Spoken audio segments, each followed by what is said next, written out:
নিৰ্বাচনী প্ৰচাৰক লৈ অসন্তুষ্ট হৈ পৰিছে অখিল গগৈ। সংবাদ মাধ্যমৰ সন্মুখত অখিল গগৈ কেতবোৰ স্পষ্ট কৰি কেতবোৰ কথা উল্লেখ কৰিছে। কংগ্ৰেছে যি ধৰণে গৌৰৱ গগৈক জয়ী কৰাবলৈ তৎপৰতা দেখুৱাব লাগিছিল সেই ধৰণে কংগ্ৰেছৰ তৰফৰ পৰা তৎপৰতা দেখুওৱা নাই। আৰু আনফালে যিসকল যোৰহাট লোকসভা সমষ্টিৰ কংগ্ৰেছৰ বিধায়ক আছে সেই বিধায়কসকলক ভালদৰে কাম কৰিবলৈ আহ্বান জনাইছে বিধায়ক অখিল গগৈয়ে। আমি জনাইছো বিশেষ খবৰ যিটো সমাগত লোকসভা নিৰ্বাচন আৰু নিৰ্বাচনৰ পূৰ্বে অখিল গগৈৰ কেতবোৰ বিস্ফোৰক মন্তব্য। গৌৰৱ গগৈ নিৰ্বাচনী প্ৰচাৰক লৈ অসন্তুষ্ট অখিল গগৈ। গৌৰৱ গগৈক জয়ী কৰাবলৈ তৎপৰতা দেখুওৱা নাই কংগ্ৰেছে বুলি মন্তব্য কৰিছে অখিল গগৈয়ে। গৌৰৱ গগৈক বিজয়ী কৰাবলৈ চেলেঞ্জ দিছে অখিল গগৈয়ে। কংগ্ৰেছে যিদৰে কাম কৰিব লাগিছিল সেইদৰে কাম কৰা নাই বুলি অখিল গগৈৰ মন্তব্য। আৰু গৌৰৱক জিকাবলৈ জান প্ৰাণ ঢালি চেষ্টা কৰিম বুলি মন্তব্য অখিল গগৈৰ। শিৱসাগৰৰ পৰা লিড দিবলৈ চেষ্টা কৰিম বুলি অখিল গগৈয়ে মন্তব্য কৰিছে। যোৰহাটত সকলো কংগ্ৰেছ বিধায়কক কাম কৰিবলৈ অখিল গগৈয়ে আহ্বান জনাইছে।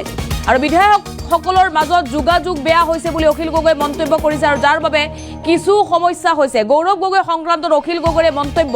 আজিৰ দিনটোত সংবাদ মাধ্যমৰ সন্মুখত গৌৰৱ গগৈৰ নিৰ্বাচনী প্ৰচাৰক লৈ কেতবোৰ মন্তব্য কৰিছে অখিল গগৈয়ে। আৰু গৌৰৱ গগৈ নিৰ্বাচনী প্ৰচাৰক লৈ অখিল গগৈ অসন্তুষ্ট বুলি মন্তব্য কৰিছে।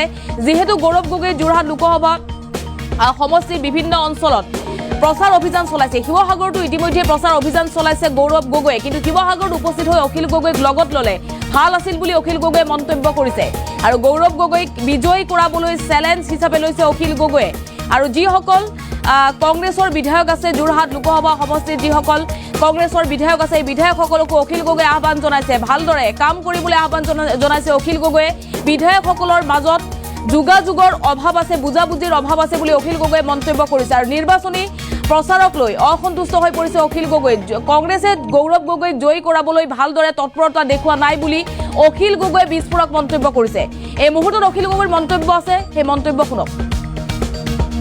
সেদিনা আমাৰ শিৱসাগৰ সমষ্টিলৈ আহিছে।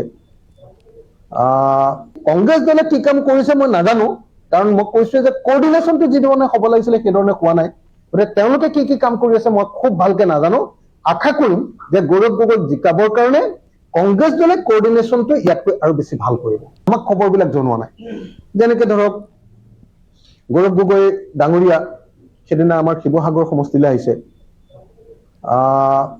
মই আশা কৰিছিলো যে মোক লগত লৈ লোৱা হলে ভাল আছিলে, বা আজি গোটেই যোৰহাট লোকসভা সমষ্টিটোত গৌৰৱ গগৈ ডাঙৰীয়া যলৈকে গৈছে ময়ো আশা কৰো যে ময়ো গোটেই অঞ্চলবিলাকলৈ গৈ গোটেই যোৰহাট লোকসভা সমষ্টিটোত যিহেতু আমাৰ সকলো ঠাইতে সংগঠন আছে, গতিকে ময়ো লগতে যোৱা হলে নিশ্চয় গৌৰৱ গগৈৰ কাৰণে আৰু সুবিধা হলহেঁতেন। এই ধৰণৰ কোঅৰ্ডিনেশ্যন বিলাক এতিয়ালৈকে হৈ থকা নাই। মই আপোনালোকক কৈছোৱে যে জান প্ৰাণ দি আমি শিৱসাগৰৰ পৰা গৌৰৱ গগৈক আমি লিড দিম। এইটোতো মোৰ চেলেঞ্জ যে জান প্ৰাণ দি শিৱসাগৰৰ পৰা গৌৰৱ গগৈক আমি লিড দিম। বাকী নাজিৰাৰ বিধায়ক আৰু তিতাবৰৰ বিধায়কে তেনেকে লিড দিবলৈ কেনেকে কাম কৰিছে মই নাজানো। আপোনালোকে এইটো যিটো সমালোচনা কৰিছে মই শুনিছোৱে, মই আশা কৰিম যে তেখেতসকলেও কাম কৰিব। আনহাতে এইটো কথা আপোনালোকে আঙুলিয়াই দিছে যে কংগ্ৰেছ দলৰ নেতৃবৰ্গই, জিলা পৰ্যায়ৰ নেতৃবৰ্গই যিধৰণে কাম কৰিব লাগিছিলে সেইধৰণে কাম কৰা নাই বুলি কৈছে। তো আমাৰ ক্ষেত্ৰত এটা বস্তু দেখিছো যে কোঅৰ্ডিনেশ্যনটো একেবাৰে ভাল হোৱা নাই। কোঅৰ্ডিনেশ্যনটো ভাল হোৱা নাই, সেইটো এটা প্ৰব্লেম হৈছে আমাৰ কাৰণে কাম কৰিবলৈ। তাতকৈ বেছি মই আমাৰ নিজৰ বন্ধু, আমাৰ কি কয় আমি একেলগতে সতীৰ্থ, আমাৰ কি কয় আপোনাৰ ঐক্যমঞ্চৰ দলৰ বিষয়ে মইতো তাতকৈ ক'ব নোৱাৰো। কিন্তু এটা কথা খাটাং যে এতিয়ালৈকে যিটো কোঅৰ্ডিনেশ্যন হ'ব লাগে তেওঁলোকৰ দলতটো কি কাম কৰিছে মই নাজানো। কংগ্ৰেছ দলে কাম কৰিছে নে নকৰিছে মই ভালকে নাজানো। আমাৰ দলৰ প্ৰত্যেকজন কৰ্মী এতিয়া দিনে ৰাতিয়ে আজি 3 দিন 4 দিন ধৰি দিনে ৰাতিয়ে কাম কৰি আছে। আপোনালোকে নিজে দেখিছে প্ৰত্যেকজন মানুহ কোনো খাবলৈ শুবলৈ সময় নাই। মই নিজে ইয়াত বহি লৈ কেম্প কৰি গোটেই এইকেইদিন মই সংবাদ মাধ্যমত নোলাই অন্নবৰতে খালি ফিল্ডৰ কামখিনি কৰি ললো।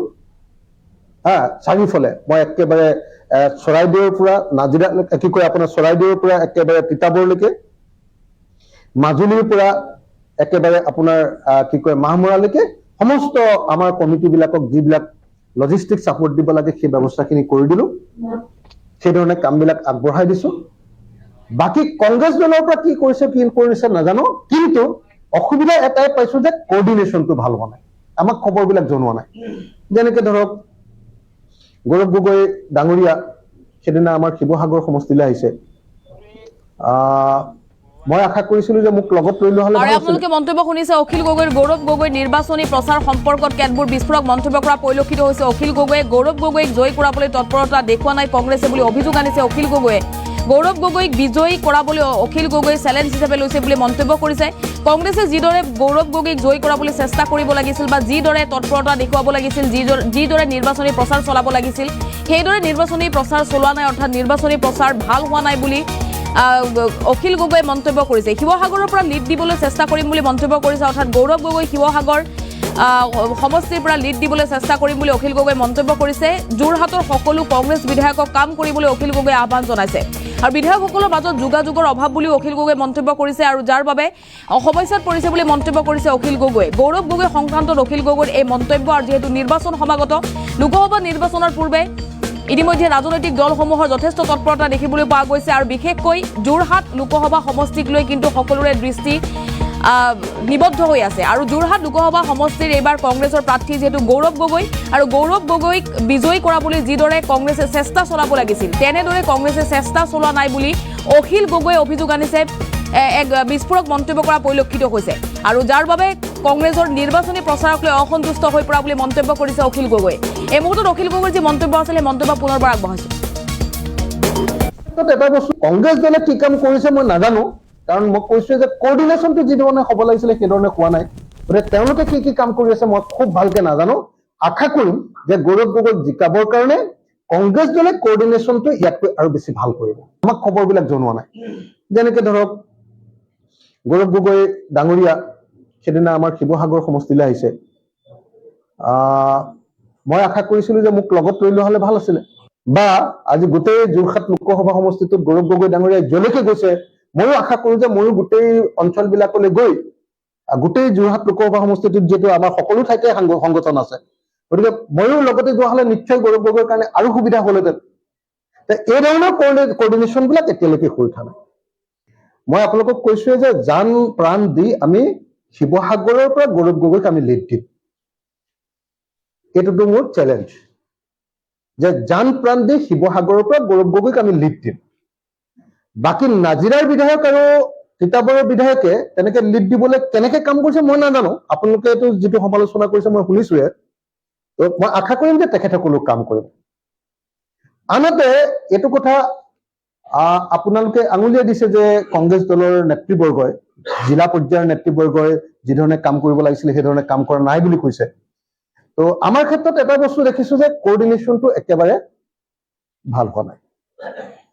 কোঅৰ্ডিনেশ্যনটো ভাল হোৱা নাই, সেইটো এটা প্ৰব্লেম হৈছে আমাৰ কাৰণে কাম কৰিবলৈ। তাতকৈ বেছি মই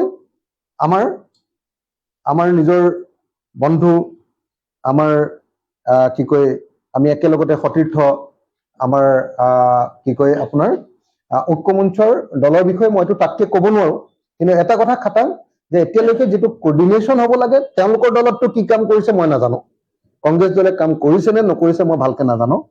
আমাৰ দলৰ প্ৰত্যেকজন কৰ্মী এতিয়া দিনে ৰাতিয়ে আজি 3 দিন 4 দিন ধৰি দিনে ৰাতিয়ে কাম কৰি আছে। আপোনালোকে নিজে দেখিছে প্ৰত্যেকজন মানুহ কোনো খাবলৈ শুবলৈ সময় নাই। মই নিজে ইয়াত বহি লৈ কেম্প কৰি গোটেই এইকেইদিন মই সংবাদ মাধ্যমত নোলাই অন্নবৰতে খালি ফিল্ডৰ কামখিনি কৰি ললো। চাৰিওফালে মই একেবাৰে চৰাইদেউৰ পৰা নাজিৰা কি কয় আপোনাৰ চৰাইদেউৰ পৰা একেবাৰে তিতাবৰলৈকে, মাজুলীৰ পৰা একেবাৰে আপোনাৰ কি কয় মাহমৰালৈকে সমস্ত আমাৰ কমিটি বিলাকক যিবিলাক লজিষ্টিক ছাপোৰ্ট দিব লাগে সেই ব্যৱস্থাখিনি কৰি দিলো।